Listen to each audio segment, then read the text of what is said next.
The Renegade Accelerator is open for enrollment, female leaders, executives, founders who are asking themselves, why not now? This is for you. Head to renegadeaccelerator.com.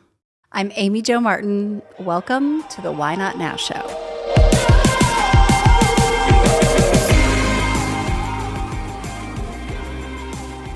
I've been getting some questions lately about Renegade, what it is, how it came to be. So I thought I'd sit down, answer some of those questions, and share a bit of my backstory. And that's what we're going to do today. Oh gosh, so small town girl, grew up in trailer parks from Wyoming to Kansas, then lived in Arizona, and we moved a lot. And it was fun. It was always an adventure because our home was on wheels. And in elementary school, changing schools was something that I look back now and I credit that to a lot of the progress that I've been able to make in business, especially change, right? You almost become used to and not addicted to change, but very welcoming of it and adaptable. And working in technology and in the industries I've worked in, that's served me very well, because if you're not constantly seeking that change, it's not going to end well, right? So we moved around a lot, and I remember running away often, but I'd always get hungry and come back each night. And I would run away because I was always just curious of what was out there. Like, I loved the idea of exploring and going, finding things or creating, a new world, and definitely had some entrepreneurial glimmers in there as I look back. I had a club once, and I did charge an entry for the club, and I've, started a lot of different things. There was this shed next to the trailer, our trailer in one of the small towns, and these were tiny towns, by the way. I mean, we had a Dairy King, not a Dairy Queen, and it wasn't open on the weekends. But there was an extra lot next to us in this one small town, and it had a shed that stays there, and then the next mobile home comes in and out, in and out. And I started using that open shed as one of my clubs where I decorated it inside, and then I just charged my friends 50 cents to come in. And I had all of these things, like my gymnastics mat. I had posters of Team Beat stars. It was probably Kirk Cameron and who knows who else, Luke Perry and Michael J. Fox. And then when we went to move to the next town, my parents were like, "Is there anything in the shed?" Yeah, there's a lot in the shed. They could not believe. I turned it into this little, anyway. So we moved a lot, ended up living in Arizona, never the smartest kid in the class, always tried to be the hardest working, had a chip on my shoulder, and ended up graduating and getting a full-time scholarship to one of the state schools, or the in-state universities. So NAU, ASU, or U of A. And I chose ASU, headed to the big city, Phoenix. It was the #1 party school in America, and that's Playboy ranked, so had that going for me. But it was an interesting time because it was, small town girl ends up in this school of over 100,000 students. And that was a wide, open awakening. So I don't know why I had a chip on my shoulder.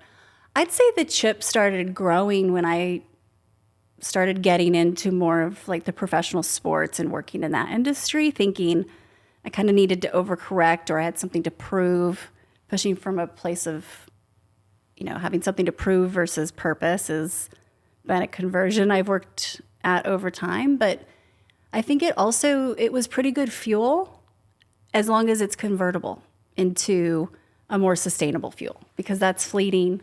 And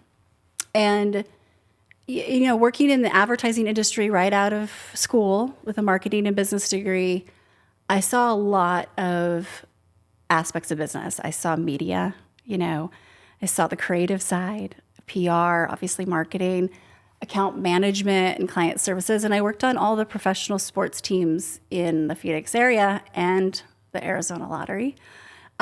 which was fun.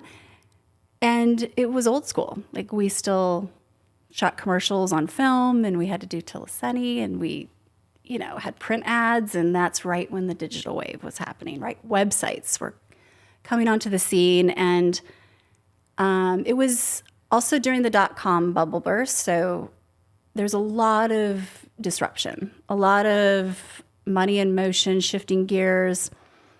And I just loved being on the edge and helping create the website or think about what was needed, email marketing. I had a crush on brands growing up, and I felt like they were human, like they had a personality.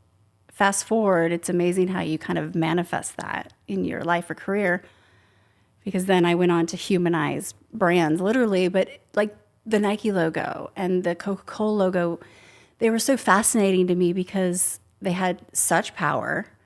You could see the affinity of people wanting, and I'm like, it's a logo. And I was always really intrigued by design and just what a logo could mean.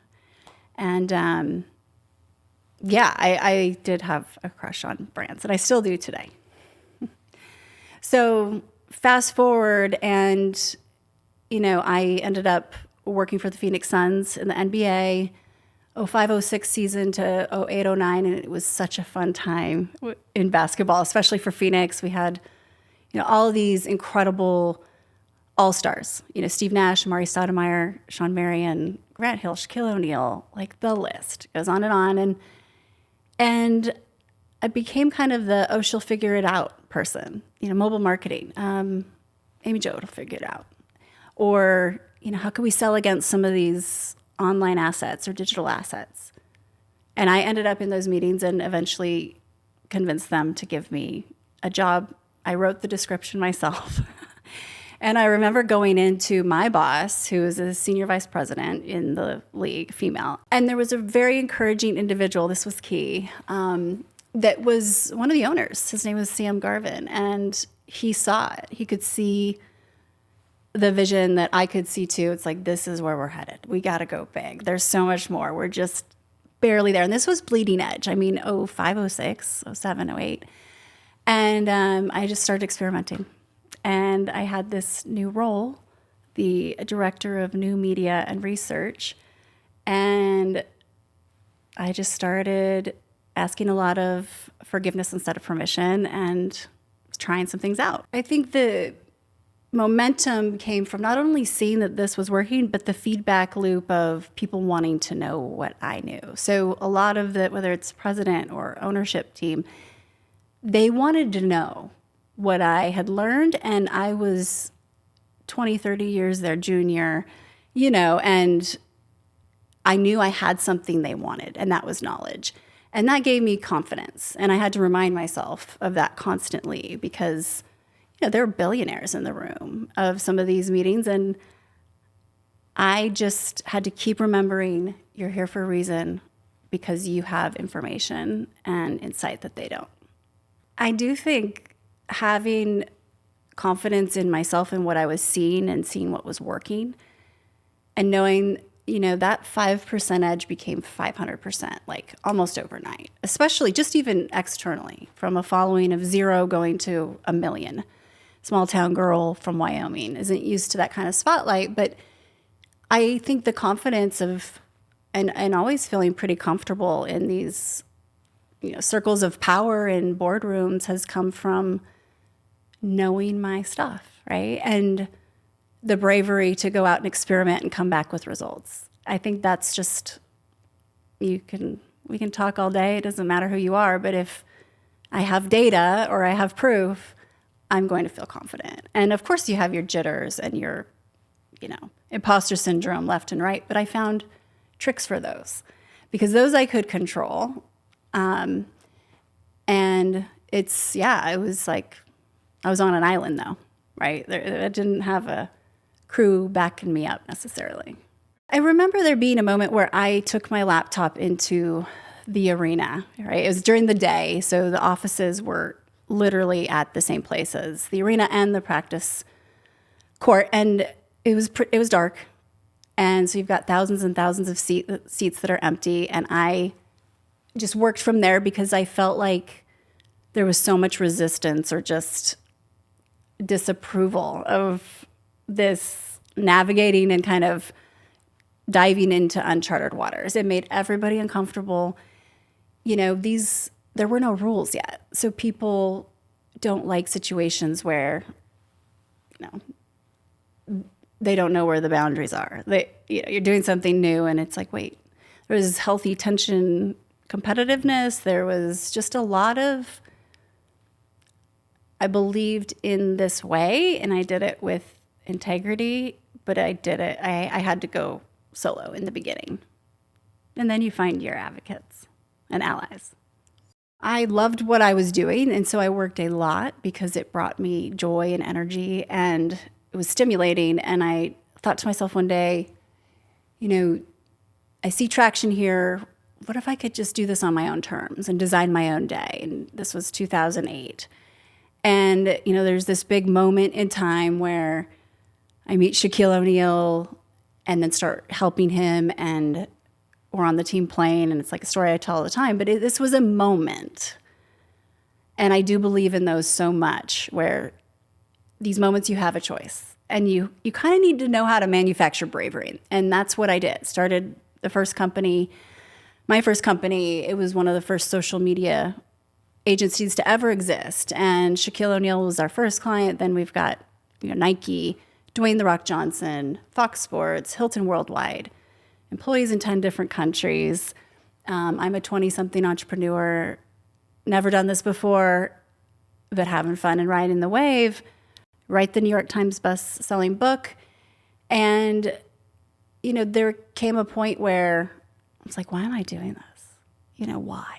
Is there purpose? I felt like that pushing from a place to prove something, that chip on my shoulder, it's not sustainable, right? And that rock star happiness and high wasn't. So I started getting more curious, and it came to a moment one day where, I'd been on 210 flights in 1 year, averaging the 4 hours of sleep a night.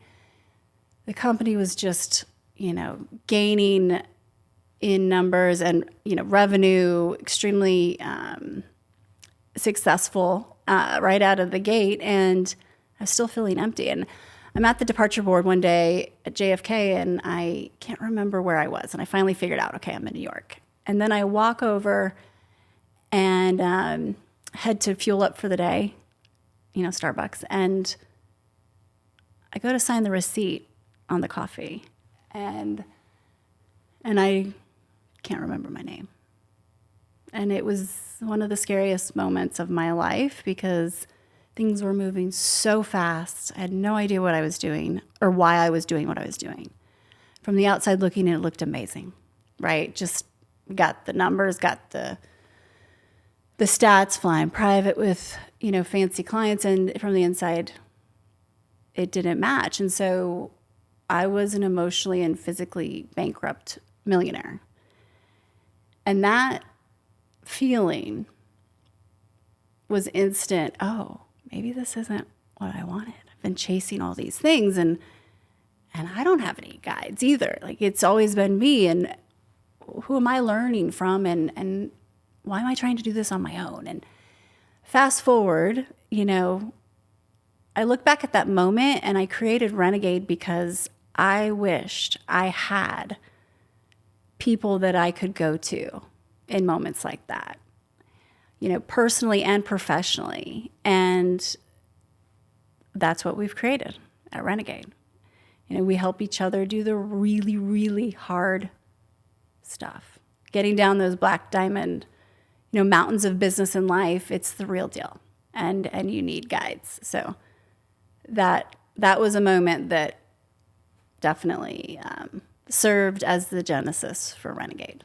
And it's not just a support group. You have your friends and family. It's solutions. It's accountability. It's skills. It's, some support, but from people who are playing at the level you're playing at, and understand the types of things you're going through and have gone there before. So they know how to navigate.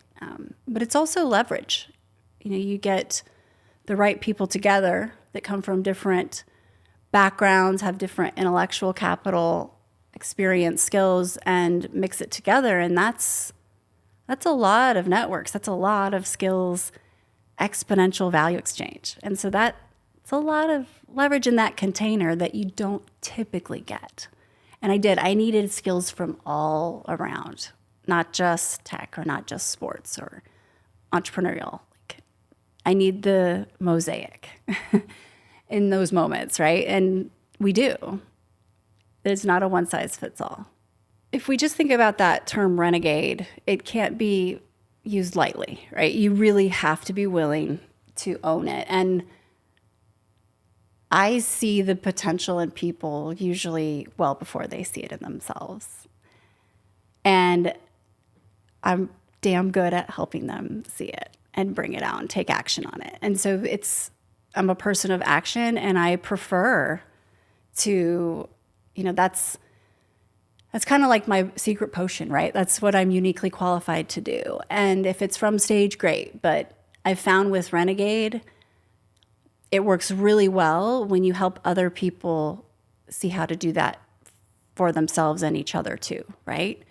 So, everybody has what they're uniquely qualified to do, and my joy is helping them find that. And a lot of times it takes fierce bravery, because that means whatever isn't in that zone has to change, and change isn't fun. But it's also disruption. It's like we need people doing what they're uniquely qualified to do, their gift, where their passion and purpose and skill collide. We need them in that intersection. Like, that's where the solutions are for everything.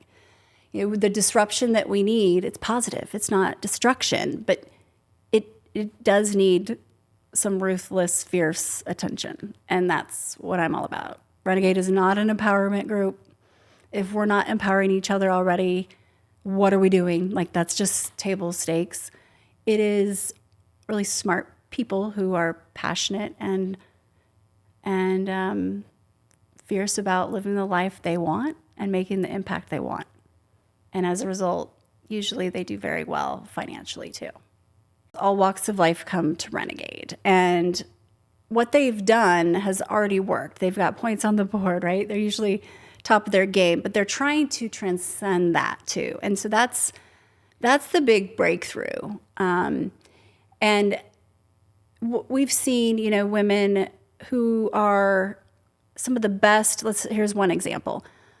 A top Gen Z psychologist, has a brick and mortar in a big city, and she really wanted to grow beyond and live the life she wanted while still doing this, but didn't want to be locked down geographically with an anchor.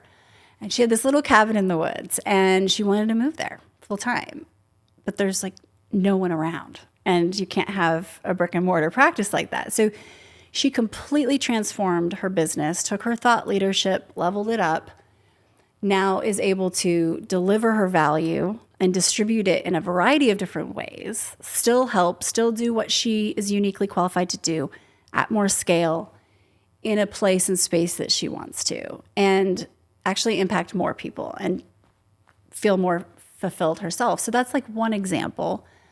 You look at how people can grow their business.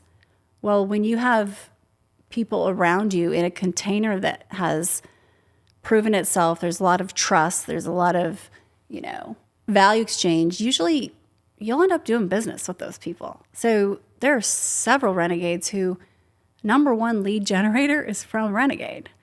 And it's easy. There's no soliciting allowed whatsoever, but it just happens naturally. Or we're hiring each other. We're making introductions. We're, investing in one another. And I started it originally with curriculum, and the curriculum's still there. It's a root of Renegade, but it's equal parts curriculum, accountability, and collaboration. And I quickly realized we're over 1,000 graduates in now with Renegade in 15 different countries. But I quickly realized this isn't just about what I have to offer. The big unlock here is what everybody can offer each other. And that's in terms of skills, support, resources, network, like you name it, solutions. And the original curriculum was around building your thought leadership, humanizing your brand, becoming that voice of authority so you can distribute it in a lot of different ways that, by the way, allow you to kind of scale the time in your day. Because at the end of the day, it all comes down to time. Time, money, health.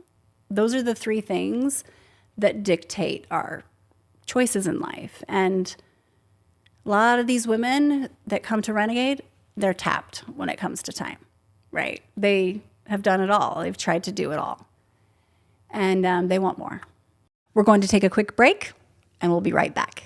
Female leaders, executives, founders, heads up, the Renegade Accelerator is open for enrollment. Renegades are at the top of their game. They're doing all the things, but usually there's something that they really want to do. What you do is you bring your why not now idea into this 8-week program. We're focused on curriculum, the Renegade mindset, collaboration, and accountability. We are all focused on growing our thought leadership, finding more time in the day by leveraging our presence. So it is present even when we are not. We are focused on optimizing our time and money and health. It is a mosaic of all types of women from different backgrounds at the top of their game, and the value exchange is exponential. Here are some why not now ideas that have come to life through Renegade. Why not now write the book? I want to get a board seat. I want to increase my speaking fee. I want to build a company. I want to pivot from corporate into entrepreneurship. I want a promotion within corporate. I want to move my brick and mortar company online so I have more freedom. I want to travel 25% of the year, but not see a dip in income. Those are a variety of why not now ideas that have been greenlit. They're done. What is your why not now idea? We're ready. If you're ready, head to renegadeaccelerator.com for more information and to apply.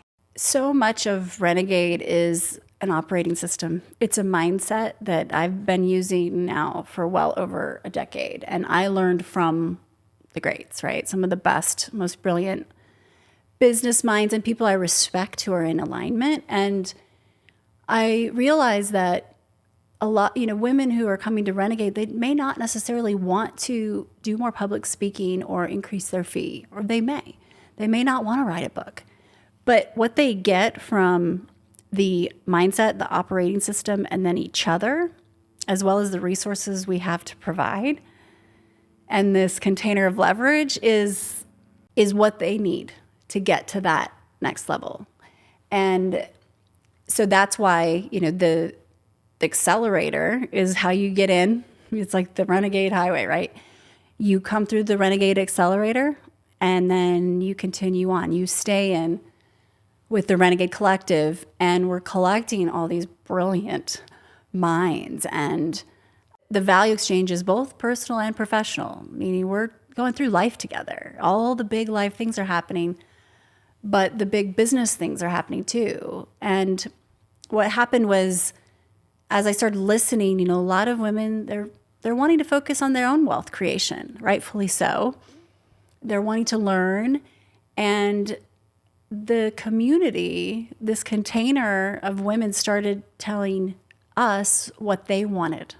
They wanted to learn how to invest.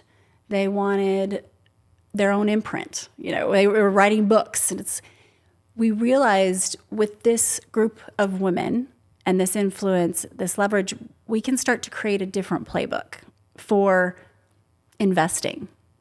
And that's when Renegade Global Ventures arrived. It was out of necessity. It made sense.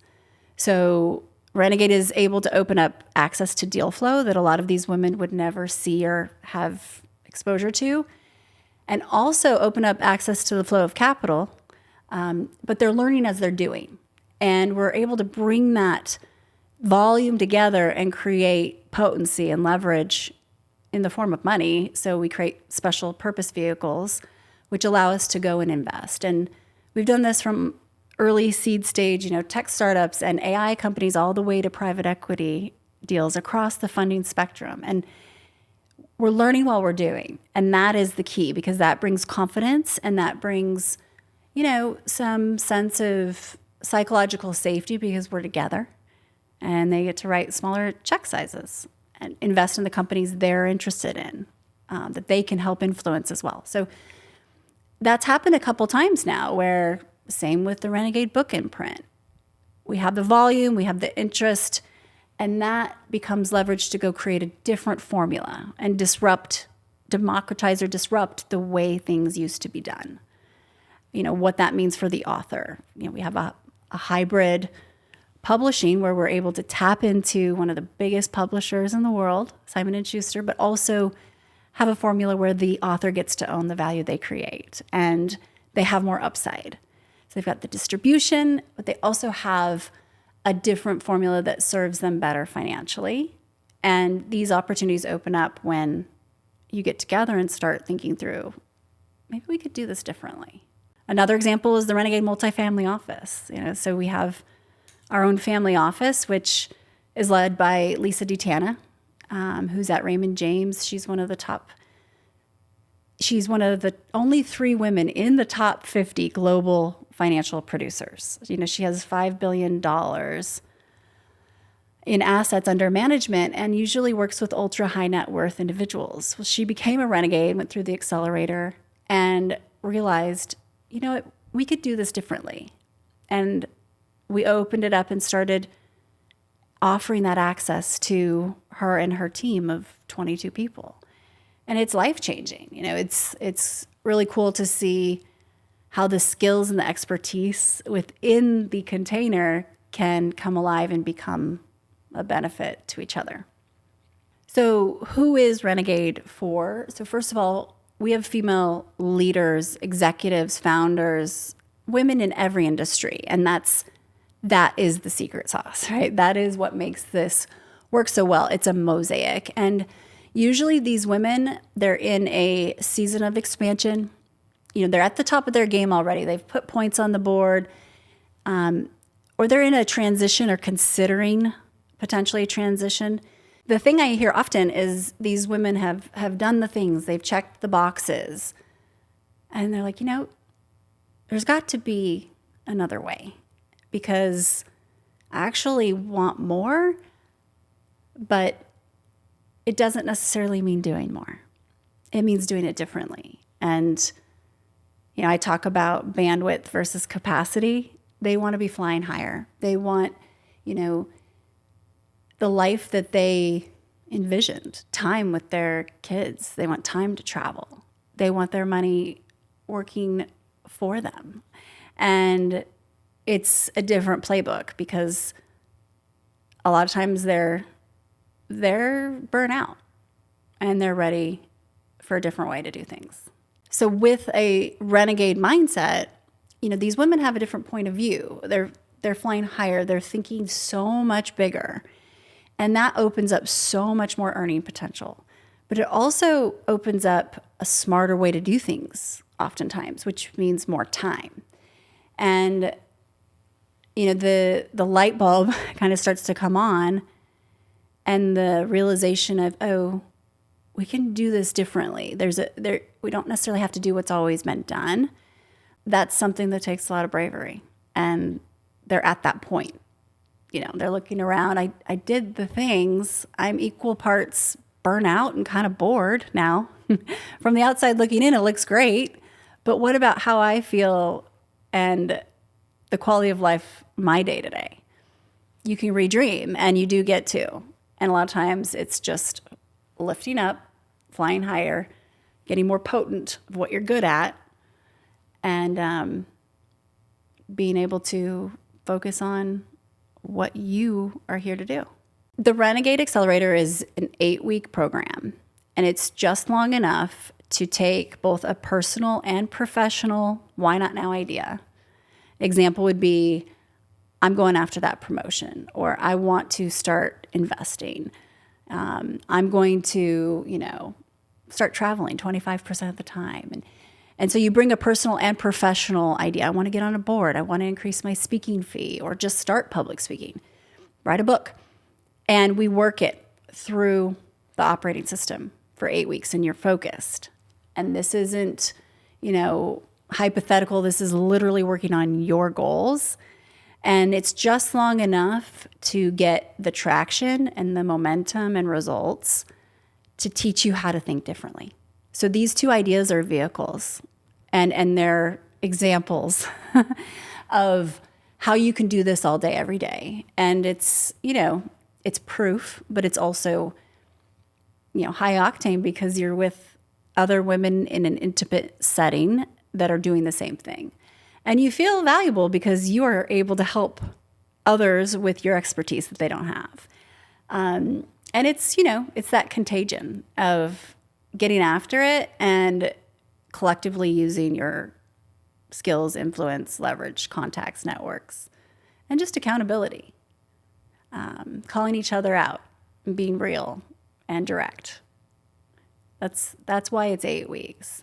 And that is the foundation of Renegade, right? Now you know it, you get it, and you get to continue on and keep doing that, in different respects, whatever it is that you're focused on now.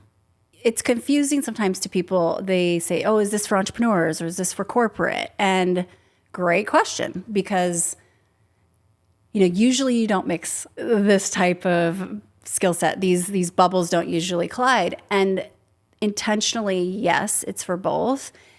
And by the way, also doctors and individuals in the military and women in private equity, VC. Here's why. We all need to continue to focus on how we can grow our persuasion, grow our presence, even if it's offline. But even if you look at online, when you're able to make more of an impact and your presence is present, even when you are not, and you are able to persuade in rooms, at tables, whether you're in corporate or you're building your own company, that's valuable, right? Whether you're, raising money or you are looking for that next promotion in corporate, it is always equity you will have for the rest of your life to build that persuasion and ability to influence. So that's why it ends up being for everyone. And that's smart because all these women are tapped when it comes to time and they want more time. And that is a way to start scaling yourself and scaling your footprint. One of the things I love about Renegade is it is member driven and we're committed to each other's goals fiercely, just as much as our own. And with that, there's a lot of open sourcing, I call it. If you are an expert in a certain area and Renegade collective members want to learn that, there's an interest, you create a Renegade ring and you get to organize and get together, and it's literally like a network. And that can happen with any topic, AI, health, speaking, you name it, snowboarding. And we're able to unlock and really expose that talent and expertise in everyone. Also, we have this thing called Renegade Red Hot Seats. And we have a Renegade, whether it's virtual or in person, because we do it in person too. They sit in the seat and they have 5 minutes to explain what their current challenge opportunity is. The individuals, the Renegades there, have 5 minutes to ask questions, and then there are 5 minutes to offer up insights and thoughts on how they can solve that problem. And the things that have happened in 15 minutes in this group are mind-blowing. The one woman, she just had to lay off like 50 people, and she's trying to reorg and figure this out quickly while everybody else is worried they're going to leave. She's worried that everybody else is, concerned about their jobs. And the amount of expertise and advice that came her way was incredible. Another woman, legal things come up, needing to navigate a legal issue that someone else had been through. And that would have taken time and a lot of money to just get steered in the right direction from outside third-party, attorneys. We have a lot of attorneys in Renegade too. But, other women, I just need an introduction to this one company. And this is why. And who do you got? And sometimes it's personal, but I just learned as an SVP that my male counterpart is making 30% more. What am I going to do? The expertise and the years of walking the planet in that circle are able to just pour in, and it's like solution, solution, solution, and support, but we get things done. Renegades hold quite a bit of power. And if these individuals are able to then expose their circles, their networks, their teams, friend sets to a different way to think, then that becomes more scalable, right? That becomes more impactful. You see the ripple effect. It's like contagion in a good way. And what happens when we do that is we start disrupting systems. We start doing things differently, having different models for the way things used to be done. And it's really reinvention. This isn't just innovation. So really looking at a certain infrastructure and saying, does that make sense anymore? Could we find a better way to do that? Just like we are within Renegade, they're doing that in their own worlds. And a lot of times it comes down to a different way to look at economics, a different way to make money, to leverage things that will then offer those opportunities. And that opens the gate for more change, more disruption.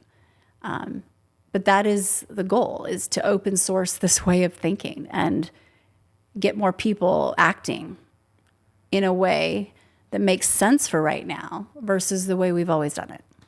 So people need to ask themselves, why not now 100 times a day, right? Not just the big things, but the little things too.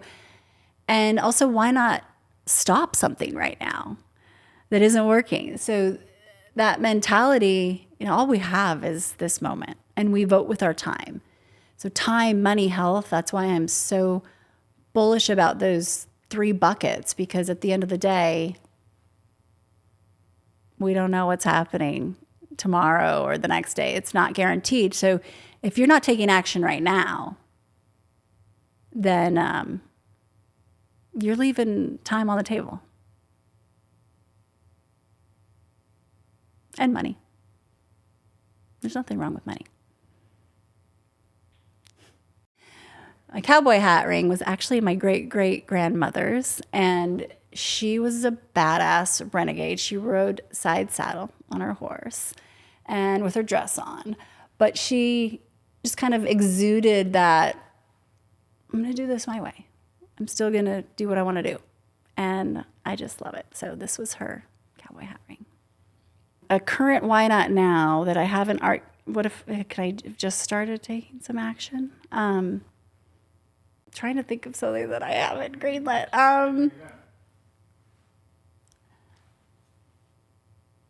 My why not nows have been more stopping things, especially over the last year. Like, my schedule looks radically different.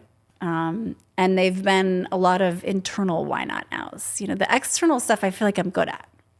Let's go live on a boat. Let's write a book. Let's start a company. Let's whatever. It's the operating of like protecting time and letting go of things. That's been more of the why not now. The big, tall boundaries, big, open heart. That's where I am. Pirates and ninjas, who's tougher and why? Pirates are tougher because they have more fun, which makes them healthier, which makes them have more stamina. And they'll just thrive. I can't. What's something you're reading right now? I'm reading a few different things right now. I am reading, I'm rereading Untethered Soul. I'm reading, I just read Atomic Habits. Legit.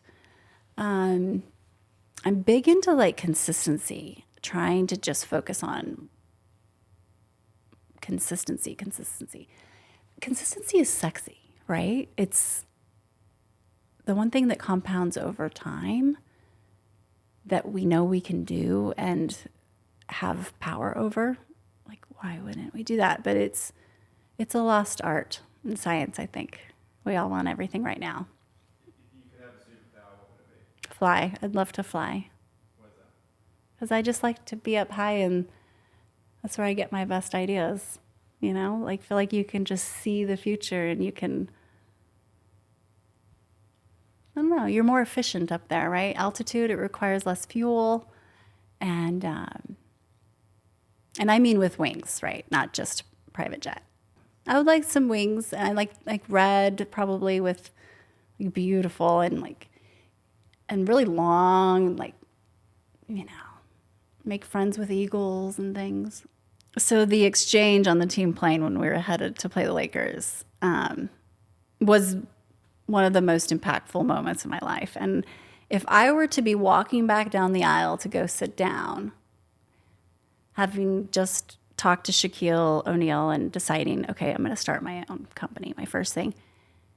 And if I were to give myself some advice, I think I would say, remember this feeling. Remember all the data going on and this feeling, because this is when you know you're going in the right direction. Like, this is the way.